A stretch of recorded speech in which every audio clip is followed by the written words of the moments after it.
nembe iki mawon peperangan dilakukan saking Kadipaten Jambangan.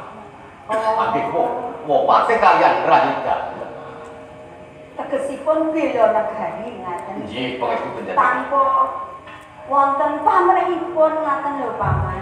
Amargi menika sampun dados kewajiban kita sedaya. Lah ngaten Pak? Nggih, Bu Kusmani. Nggih. Upam. Niki lajeng mawon dak rekatan. Estunipun kula menika remen panjenengan. Remen. Lah nggih.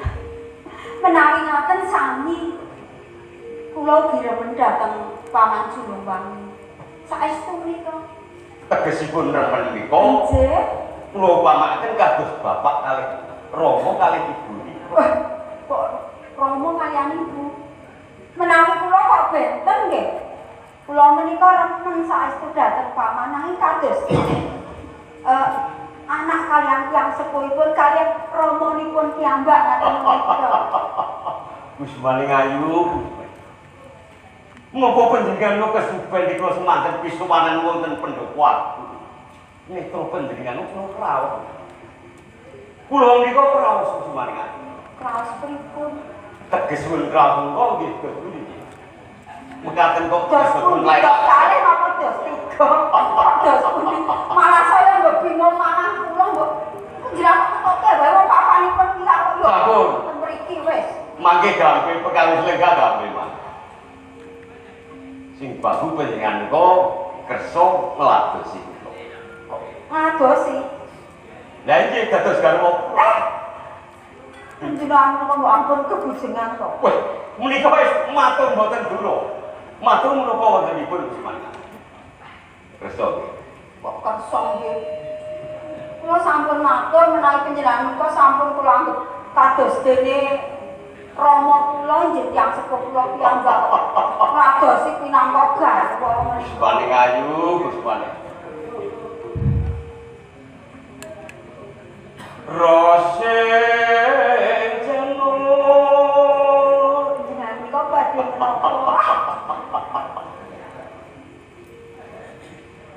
Niwangi teng pari.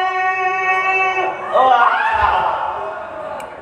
Kersa nggih. Kok kersa nggih, kersa nggih. Kersa nggih.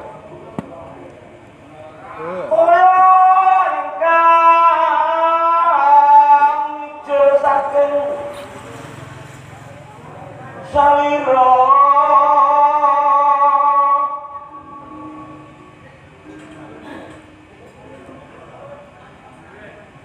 walang kayu ijo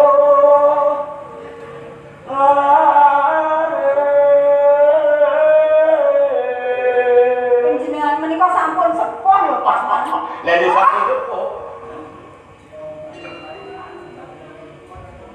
Dalem sunluru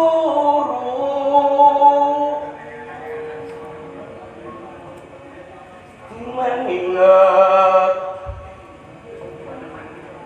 lakuwe diri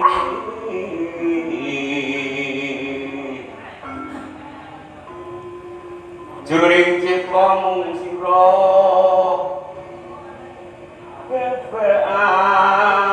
alit tasemu Napa niku? pirang Bebek alit kok niku. Arso wangi mas ro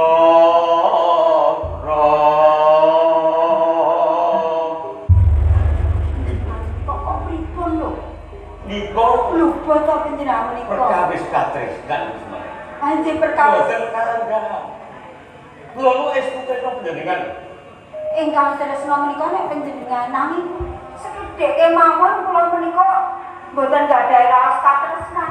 Kamangka tiyang bebrayan menika kedah alandasan raos tresna. Kalamun tresna seping manah kula napa nggih badhe langgeng anggenipun bebrayan Paman. Wiwitane aku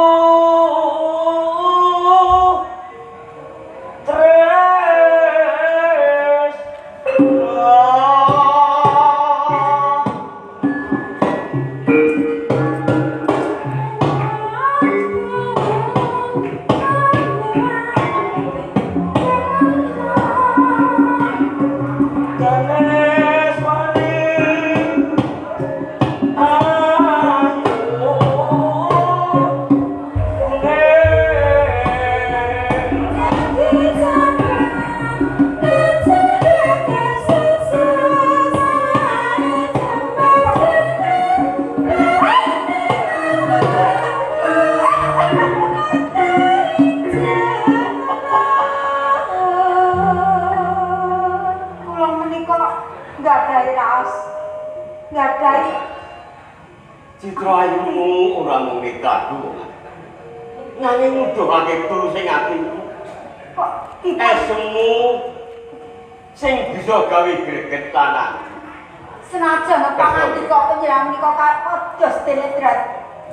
Bedak sewu paribasanipun ning ati kula tetep kukuh mboten sudi lagi dhateng panjenengan. Dasar wanita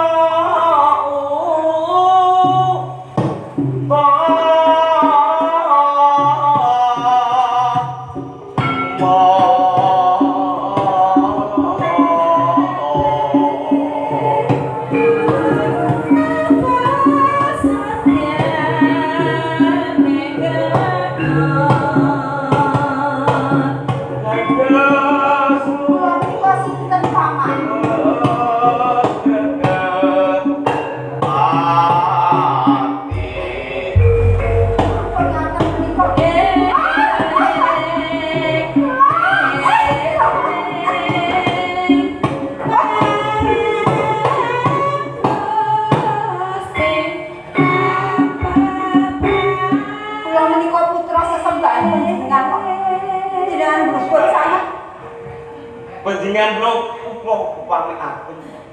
Pindhane widodari kang Jawantah ingkang tumulur wonten ing Arjapa. Sakersa panjenengan anggenipun ngalembana kaya betet sayu paribasane. Mboten ngalembana.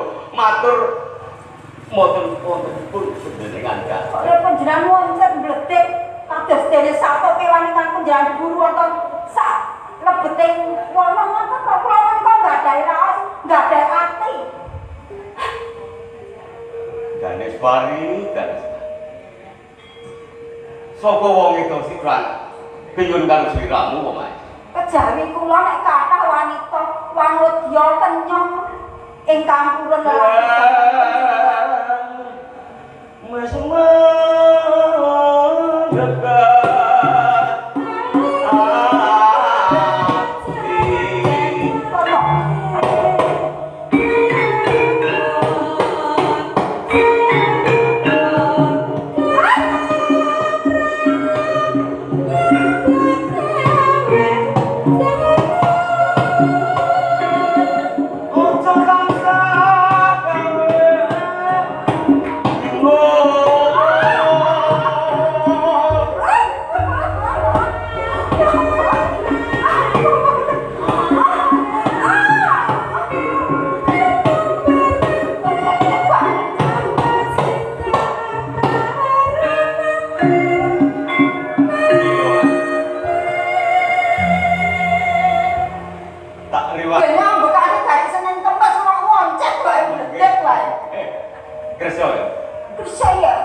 menawa duwe pamundhut Aranono, Mas.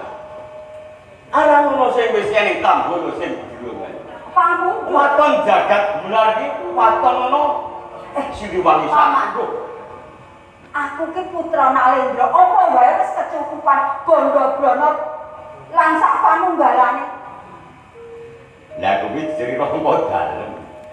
Sing sok bae tentrem ing praja dalem. Nek ngaten panjenengan menika pamrih ndamel tentrem nyatanipun badhe ngrisak dhateng kula menapa naminipun menika katentreman.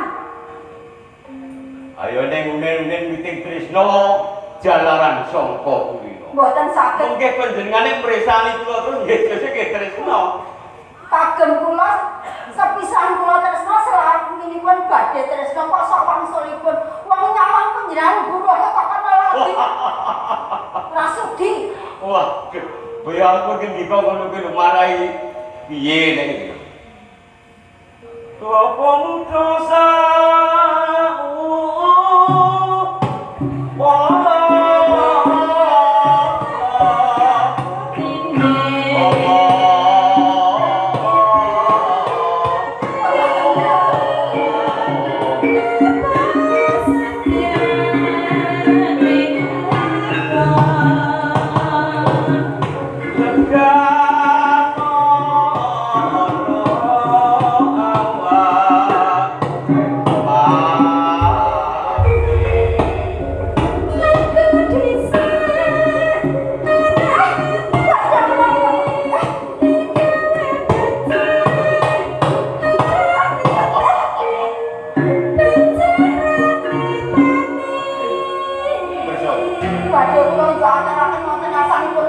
Rama. Kula nuntut sabar. Sabar karo ora sabar. Kula kene pun duka sinten mawon. Kula nu mboten pentingan kok kula pamekaken watu ten dhuwur gunung Merbau. Keneng tirtane kamandhan iso dikis. Kok ati sama kok atu malah ngungkuli watu. Ayu tenan lho zaman. Sampun ora wali kula niku matur ora sudi ora gelem. Wah, kok kudu lelati tresna niku mboten wonten pembaweksan pinaksan menika mboten enten.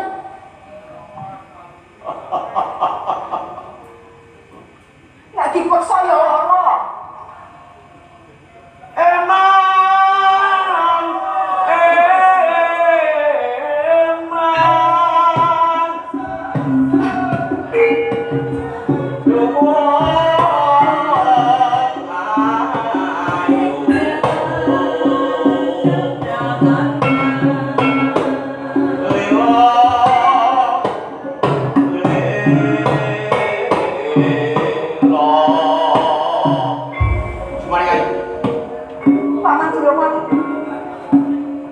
Taman Sari namung panjenengan kalih kula.